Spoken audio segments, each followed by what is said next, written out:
Well, the way you save and spend money affects nearly everything in your life, from getting married to buying a house to retiring without worry.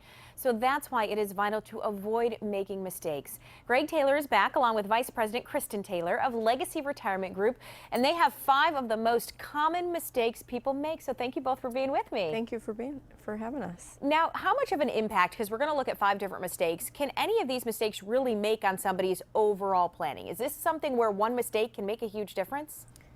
Well, you know, one thing on the list could make a big difference positively if you avoid it as well. But, you know, one of the things to understand is that when you're entering into retirement, it's a big change that's happening. It's a transition, just like when you sent your kids off to college or when you got married, or looking back at all the things you go through in life. It's a big change. It's a transition, and understanding that you also need to change your way of thinking when it comes to your finances and investments as well.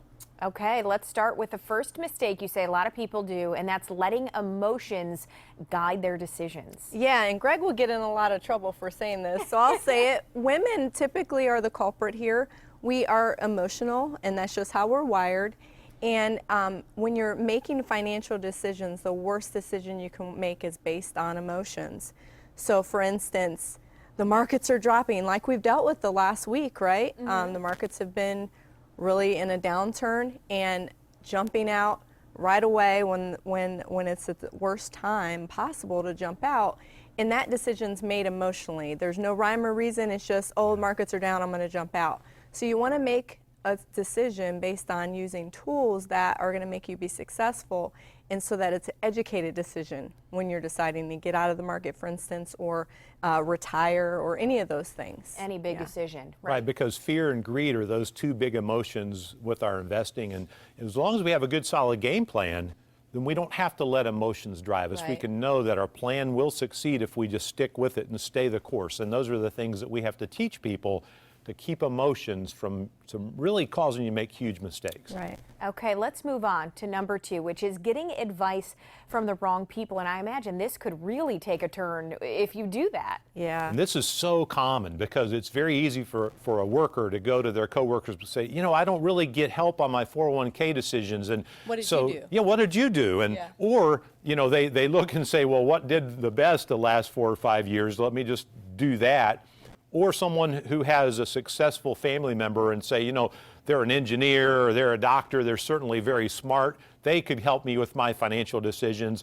Or the worst off yet are those who go to the internet and they self-diagnose their problems and they try to fix everything by what they read online. And you have to understand there's usually some sort of agenda behind what's written online. You have to be very, very careful about who is guiding you through the most important decisions of your financial life. Yeah, don't let Google guide your finances. Yes, right? I call it Google slapped. There you go. Yes. All right, the third mistake, something you call analysis paralysis, which is kind of an information overload. Yes. A little bit like you were talking about, right? Yeah, Online. Yeah, that goes along with the Gregism being Google slapped. You know, we do advise our clients and people we speak with to get educated, because knowledge is power and you can use that to make good decisions. But when you start pulling in too much information from all these different sources, then you're going to say, oh, that's overwhelming. I just stick my head in the sand and not do anything at all. And that's even worse than going off for the wrong advice, because if you don't do anything, then that could get you in trouble as well. So we say, get the knowledge, you know, do a little bit of research, and then find an expert in the area that you're looking at. So if your kids are getting ready to go to college, then you want to look for someone that's an expert in that area. If you're getting ready to retire, you want to look for a person specifically focused on that area, because it's different than accumulating wealth. Absolutely. Yes. I mean, if you've got a problem, you go to a specialty doctor, That's right? right. I mean, it's the That's same right. kind of concept. Okay, so next is taking unnecessary risks. This is huge because, you know, a lot of people, as they're trying to accumulate wealth, they do take all the risks with that because, for one, they're dollar cost averaging in, so that allows the cost of their investments to fluctuate. Even if it's down, that can be a good bargain of a buy for you. But now, as you get into retirement, that's no longer the case. And so you're not at the place where you're trying to accumulate wealth. Now you need to preserve your wealth. Also, things like health care. a lot of people take unnecessary risk with their health care. They're not, they have Medicare maybe, or maybe they don't even, some are taking chances, aren't even insured for health insurance or things to protect them from a long-term illness. All those things can be huge when it comes to taking away the things that we've saved all our life. Yeah.